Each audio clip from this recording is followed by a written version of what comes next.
Adventure is in my blood. Finding treasures big or small and having fun is what it's all about. With my wife Melissa and our 3 kids, life is pretty full. But there isn't a mountain we can't climb together. This isn't your ordinary antique store. My name is Alex Archbold and this is Curiosity Inc. Well, good morning everyone. I am going to be getting ready today because we have been busy the past few months buying. You've seen me do all these videos of bringing stuff into the store and sales have been brisk, which has been good. But we were contacted by Kastner Auctions, which is the local auction house that we deal with regularly, to do an antique sale on December 15th, which will be online and in person. So for all these watching at home, you can actually bid on things. But what I have to do today is find basically 100 things in my store that I can put through this auction sale. So that's what I'm gonna do. We're gonna go shop around in my own store and see what we can throw through this auction and hopefully raise some cash for Christmas.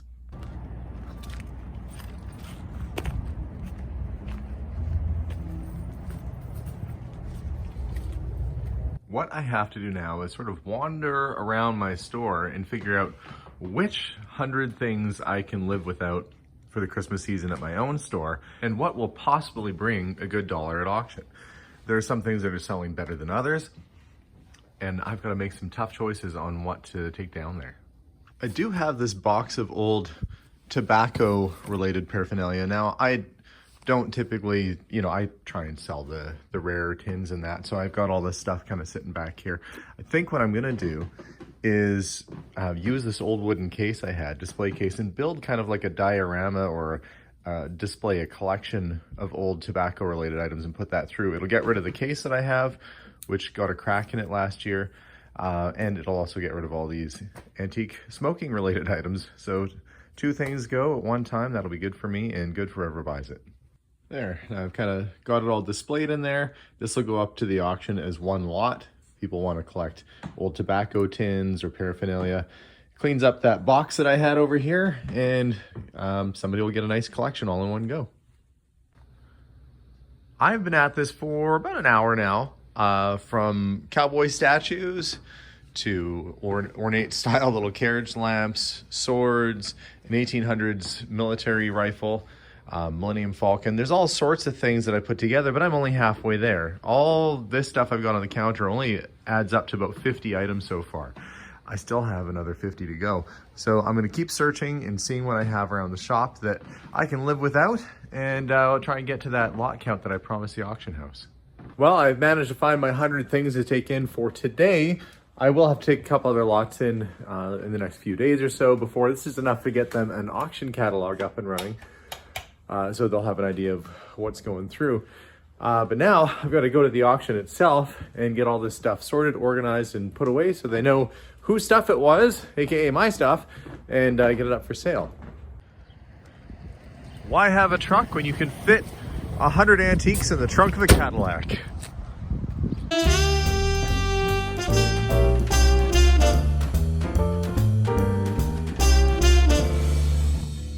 I've got pretty much everything loaded into the auction house. The next step is you have to get these little stickers that tell you what the items are. So you try and describe them as best you can in a short description, and you find a place to put them on your item. You have to be kind of careful because they can peel off paper. So they've got to go somewhere that's not going to do too much or any damage to the item at all.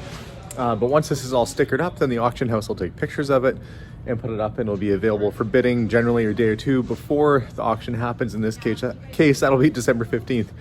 Either way, I got a lot of work cut out for me to put these stickers on. Well, that's it. Stickers are on. I have to take some of the smaller items that we want to keep safe somewhere over near the front so I can put them in a showcase.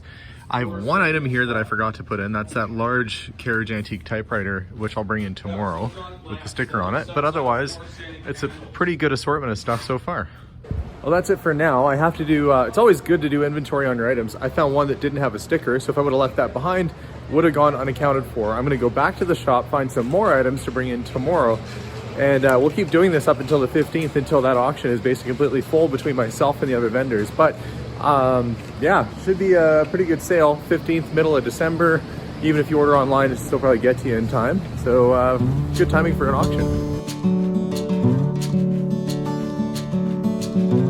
And I had a lady come in the store today that brought me in her collection of childhood stuff. Now these would date from the mid 1950s. she was living in New York, had family in Germany. They sent her one of these pretty much every Christmas, and they gave her little family. So there's a mom and dad bunny with their little bunny babies, and there's a larger and a smaller tiger. Look, it has kind of a worried look on its face. They both look kind of a little bit worrisome. There's a monkey family. There's a little flossy fish with the small one. So they're really neat. And you can always tell, Steiff, one, because, well, these are easy because it has the tag on it, but they'll often have what they say a button in the ear. And in this case, it's right there. So you can tell the genuine Steiff, they always put the little button in the ear. This is a nice little collection. And the price range on these guys can be anywhere from, you know, $50 to $100 to $150 each. So having a big collection like this is good. This is going to go up probably on eBay as one big lot. Imagine getting that for Christmas, a little rat with red beady eyes. Well, some kid did. And hopefully they didn't think that the family was nuts. Now that I've got a whole bunch of stuff to the auction and there's still more to go, I have to do some repairs around the store. Now, if you recall, the shelf, this one here, was sagging too much in the middle because the plywood was not sturdy enough. So I've got to remove all this and build basically a framework to lay the plywood back on top of, and hopefully that'll sturdy things out. With the cabinet off the top, you can kind of see what's happened here. It's pushed so hard down from the weight in the middle that it's actually cupped and sort of bowed that wood out. Now that can be screwed back down, but this is just not a sturdy enough surface. What I'm going to do, I went to my hardware store yesterday. I'm going to take the plywood off, but everywhere there's these brace points, I'm going to put a solid 2x4 across, fill in the gaps, and basically create like a ladder frame underneath this and put the plywood back on. That should make it nice and sturdy, but first, before I do that, I've got to pull all these screws out and get this plywood off.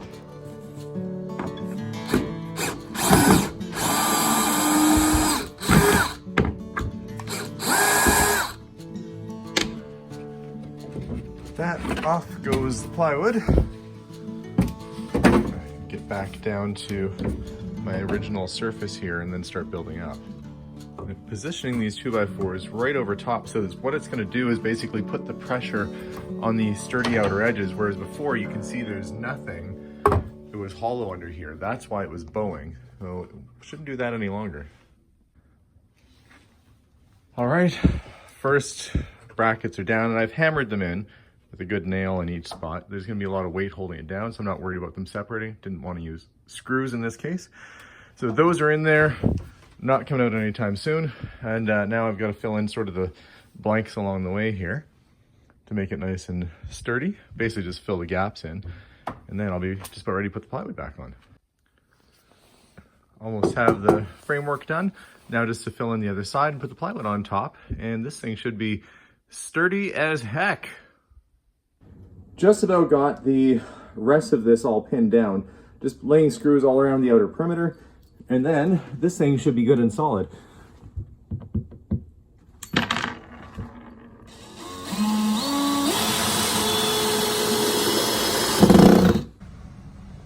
And I see my father-in-law has showed up. He's busy working on his cell phone. I'm gonna see if I can creep up on him.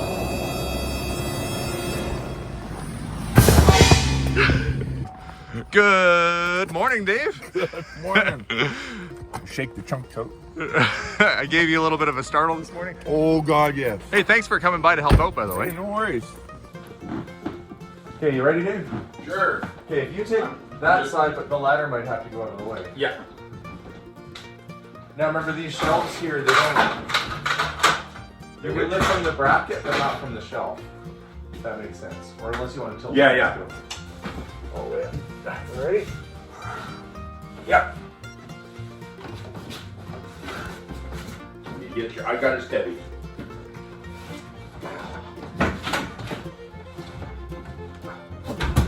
Okay.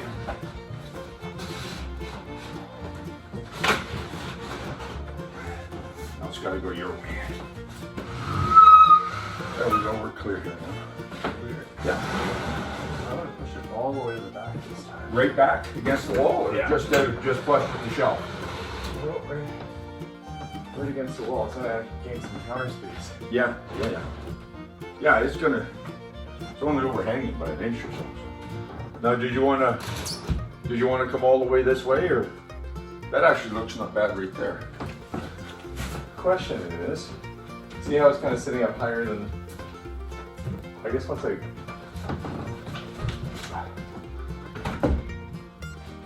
There, what's happening? Bottom shelf, when you push back, the bottom is moving too. There you go. so we can sit Yes, hold out on the shelf when you push it. yeah, we're good. Yeah, that's solid. That's solid. Okay, thanks, Dave. No worries. Okay, cabinet is all back together. I put the old-fashioned trim back on the top. What I have to do is put a couple more coats of stain to darken that up a little bit in the golden oak. But that should be nice and sturdy now with being braced basically every 2 feet. There's a brace. That should be exactly what I need to keep that thing nice and sturdy. Well, the cabinet behind me is all back and up and running. I'm gonna get a little piece of trim to go along the front there to kind of finish it off a little bit nicer, but at least it's usable again and it's not teetering over like it was before. I've had some new items come in, like funny and funky kind of socks, and also some old collectibles, like a big collection of Steiff animals, which I'll be putting up on eBay very soon. So lots of stuff coming, lots of stuff going. Thank you so much for watching today's episode. Just kind of an update on what's going on around the store. Stay tuned December 15th for the auction that Kastner's is having. I'll be putting a bunch of stuff through there. So if you want to buy something from our shop, just look for the Curiosity Inc. items. They'll be going up at auction then. But again, thanks for watching, guys. Subscribe if you haven't already, and we'll see y'all soon. Bye for now.